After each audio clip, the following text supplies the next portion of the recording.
আপনি কি চিন্তা ভাবনা করছেন আপনি প্রবাসে আসবেন? আসার আগে আমার এই কথাগুলো একটু শুনেন।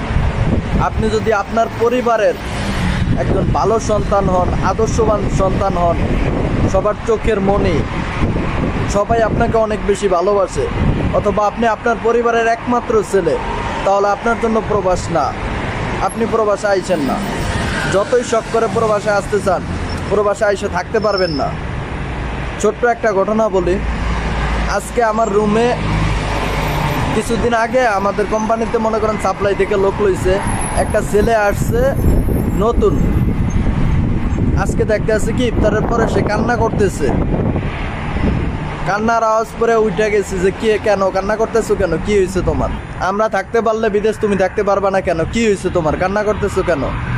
বলতেছে ভাই আমি অনেক আদরের একটা সন্তান ছিলাম, আমার বাবার আমি একমাত্রই ছেলে, আমার বড় আমার 4টা বোন আছে, জীবনে চাইছি এমন কোনো কিছু পাইনি, এরকম কিছু আমার জীবনে হয় নাই।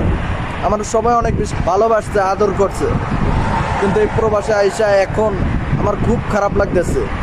আমি দেশে ব্যবসা বাণিজ্য করছিলাম, আমারে কেউ প্রবাসে পাঠাইতে চায় না, আমি নিজের ইচ্ছায় আইছি, কিন্তু আইসে এখন ভাই আমার কাছে ভালো লাগে না। এখন প্রচুর কান্না করতে আছে, কি করব?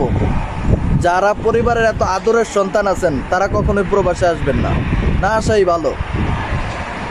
দেখেন সে এখন কান্না করতেছে, এখন বলতেছে যে যে টাকা দিয়ে আইছি টাকাটা লস দিয়ে দেশে জামুগা, কান্নাকাটি করতেছে। আমরা বুঝাইতেছি, মানতেছে না। এই প্রবাসে থাকাটা এত সহজ না, ফ্যামিলি, আত্মীয় স্বজন, ভাই বোন সবাইকে ছেড়ে থাকাটা অনেক কষ্টের। এখন টাকা ইনকাম করা লাগলে তো করতেই হইব। আর যেই সমস্ত ছেলেরা পরিবারের মনে করেন যে অবহেলার পাত্র, পরিবার অত বেশি ভালোবাসে না, তাদের জন্য প্রবাস, তারা প্রবাসে আসলে কোনো সমস্যা নেই।